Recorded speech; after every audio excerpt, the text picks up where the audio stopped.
Tanong, damay ka ba o pwede ka ba makasuhan bilang isang accomplice kung ikaw ang nagsiwalat o nagsumbong sa krimen ng falsification o pamimeke ng dokumento?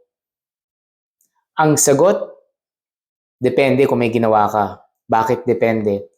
Ang pinaparusahan po ng ating batas ay yung merong ginagawa na mali o tinatawag na criminal intent. Now, kung ang ginawa mo lang ay isiniwalat at sinumbong ang pamimeke ng dokumento o ang krimen ng falsification of public documents, hindi ka pwedeng makasuhan doon, whether as principal, accessory, or accomplice yung tanong.